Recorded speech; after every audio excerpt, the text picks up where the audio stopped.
નમસ્કાર, હું છું પ્રિયા અને તમે જોઈ રહ્યા છો જનતા કી જાણકારી ન્યૂઝ। નજર કરીએ આજના સમાચાર ઉપર। ભાભર નગરપાલિકા દ્વારા નગરજનોની સુવિધા માટે અનેક વિકાસના કામો ચાલી રહ્યા છે, જેમાં ભાભર હાઈવેથી લાટી બજારના સીસી રોડને લઈ નગરજનોએ ઉઠાવ્યા સવાલો, જેમાં રોડની કામગીરી દરમિયાન કોંગ્રેસના આગેવાનો આક્ષેપ કર્યા છે કે રોડની કામગીરી દરમિયાન જૂના રોડ પર કોઈ પ્રકારની પેચિંગ કર્યા વગર એટલે કે જૂનો રોડ તોડ્યા વગર હલકી ગુણવત્તાનો માલ પાથરી દેવામાં આવેલ, જેથી જૂના રોડ પર નાખેલ માલ પકડ ક્યાંથી કરે છે। તેમાં જ આ રોડનું કામ કોન્ટ્રાક્ટર દ્વારા રાત્રિ દરમિયાન કરતા અનેક તર્ક વિતર્કો થઈ રહ્યા છે। કરોડો રૂપિયાના ખર્ચે બનનારા રોડના કામમાં લાલિયાવાડી થઈ રહી છે એવા આક્ષેપ થઈ રહ્યા છે। અહીં પસાર થતા નગરસેવકો પણ ચૂપકીદી સેવી રહ્યા છે।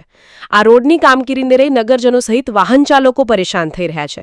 ત્યારે વધુમાં જ્યારે ભાભર વાવ રોડ ગૌરવપથની કામગીરી શરૂ કરવામાં આવેલ ત્યારે રોડની બંને સાઈડના દબાણો હટાવવામાં આવેલ, પરંતુ લાટી બજારમાં રોડ બની રહ્યો છે તો પહેલા દબાણ હટાવવામાં આવે। 40 ફૂટનો રસ્તો હાલમાં દબાણોના કારણે ક્યાંક 15 થી 20 ફૂટનો સાંકડો બની ગયેલ। વેપારીઓએ દુકાનો બહાર મોટા મોટા ઓટલા તેમજ છતો બહાર કાઢતા ઘણીવાર ટ્રાફિકની સમસ્યાઓ માથાના દુખાવા સમાન સર્જાય છે। તેમ છતાં નગરપાલિકાના જવાબદાર ઊંધા ચશ્મા પહેરીને છાવરવામાં આવી રહ્યા છે। નગરપાલિકા દ્વારા વહાલા દવાલની નીતિ અપનાવ્યા વગર પહેલા દબાણો હટાવી પછી જ રોડની કામગીરી શરૂ કરવી જોઈએ તેવા આક્ષેપો નગરજનો કરી રહ્યા છે। આ બાબતે નગરપાલિકાના ચીફ ઓફિસર પાયલબેન દેસાઈને મૌખિક પૂછતા જણાવ્યું હતું કે રોડની કામગીરી સારી રીતે ચાલી રહી છે, તેમ છતાં જો કોઈ તકલીફ કે ગેરરીતિ હશે તો અમો સ્થળ પર જઈને તપાસ કરીશું। રોડની કામગીરીને લઈ હાલમાં તો અનેક સવાલો નગરજનોમાં ચર્ચાઈ રહ્યા છે। ભાભરમાં જે રોડ બની રહ્યા છે એ બાબતે શું કહેશો આપ?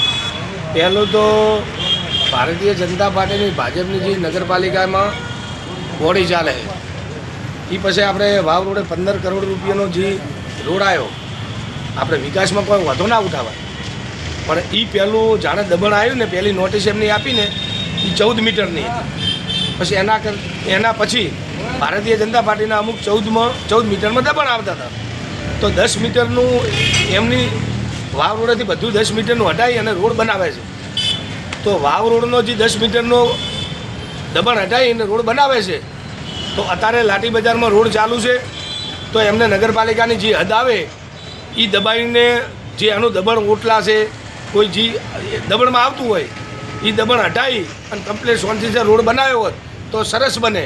તો મને તો અત્યારે અમને શું છે, ગમે તેમ કરીને ભારતીય જનતા પાર્ટીની બોડી અને ચીફ ઓફિસર અમને સોનતીસર રોડ બનાવી, કોઈ આયોજન વગર રોડ બનાવવાનો ગમે તે રીતે રોડ બનાવી, દબાણ તોડ્યા વગર રોડ બનાવી અને અમને રોડ બાબતે તો હું એવું કહું છું કે એક બાજુ એકલા કાંકરા દેખાય છે, એક બાજુ એકલો ગારો દેખાય છે, ધૂળ દેખાય છે।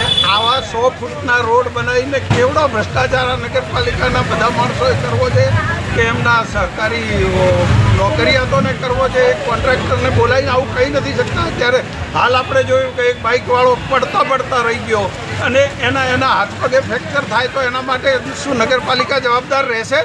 આખા ગામની પરિસ્થિતિ દરેક જગ્યાએ આ છે।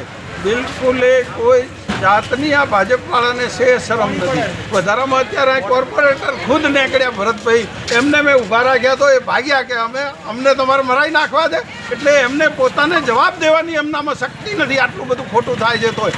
તો આ બધી જ પરિસ્થિતિ આખા ગામમાં છે। સૌથી વધારે પ્રશ્ન તો આ લાઠી બજારના દુકાનોનો એવો છે કે જ્યારે હજી વરસાદ પડ્યો નથી ને આ પરિસ્થિતિ છે, જો વરસાદ પડશે તો લોકોની દુકાનોમાં કાયમી પાણી પેસી જાય છે ને એ પાણીનો તો કોઈથી નિકાલ કરવાનો આજે 10 વર્ષથી એમની ભાજપની બોડી છે, ત્યારે કોઈ દિવસ વિચારતા નથી કે આનો અમારે કઈ રીતે પાણીનો નિકાલ કરવો, લોકોના જાનમાલનું નુકસાન થાય છે, દર સાલ ચોમાસે તો શું કરવું એવું કોઈથી વિચારતા નથી। એમને તો ફક્ત રાત્રે કામ અંધારામાં કરવા, લોકો જોડે ભ્રષ્ટાચાર